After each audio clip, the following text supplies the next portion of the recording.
885 jurusan S1 PGSD Universitas Terbuka Salut Jualita Trenggalek. Hari ini saya akan melakukan praktikum IPA di SD modul 3 makanan, kegiatan praktikum 3 pencernaan makanan dengan judul struktur sistem pencernaan. Adapun alat dan bahan sebelum kita melakukan praktek yang perlu disiapkan yaitu yang pertama alat tulis, lembar pengamatan, serta lembar gambar pencernaan.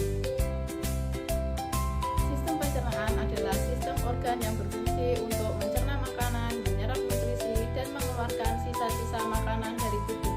Terdiri dari mulut, kerongkongan, lambung, usus halus, usus besar, dan anus.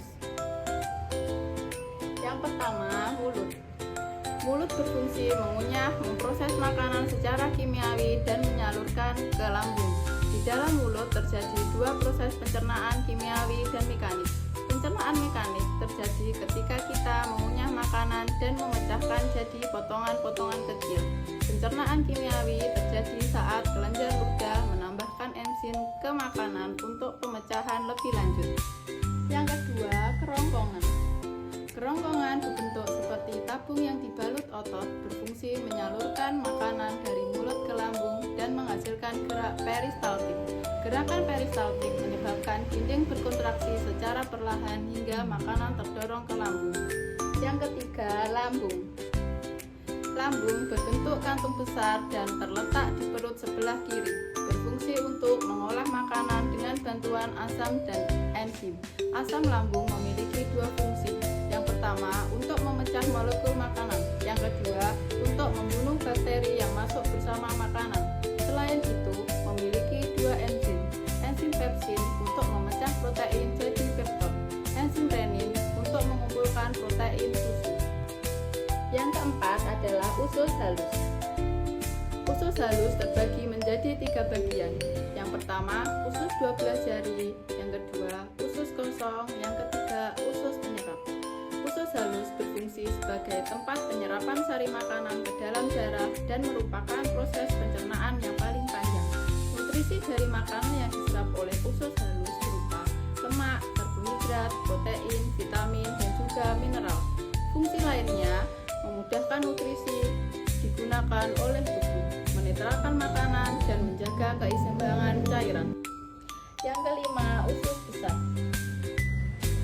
Usus besar merupakan ujung saluran pencernaan yang berperan mengeluarkan sisa dari makanan yang dicerna. Di dalam usus besar terdapat bakteri Escherichia coli yang membantu proses pembentukan sisa makanan jadi feses. Selain itu, usus besar juga berfungsi menyerap kembali sisa air dan vitamin yang masih terdapat di makanan. Kemudian akan diserap hingga berbentuk sebuah antibodi yang digunakan untuk mencegah infeksi. Dan yang terakhir adalah anus. Anus merupakan bagian dari sistem pencernaan manusia yang berfungsi sebagai saluran keluarnya feses atau kotoran dari tubuh. Anus terletak di ujung saluran pencernaan setelah rektum dan terdiri dari otot-otot yang dapat dikontrol untuk mengeluarkan feses secara terkendali.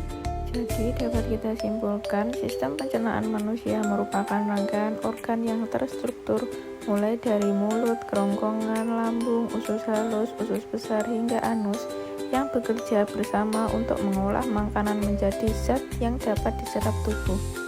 Organ-organ pencernaan tidak hanya melakukan pencernaan mekanik dengan cara menghancurkan makanan secara fisik, tetapi juga pencernaan kimiawi dengan bantuan enzim.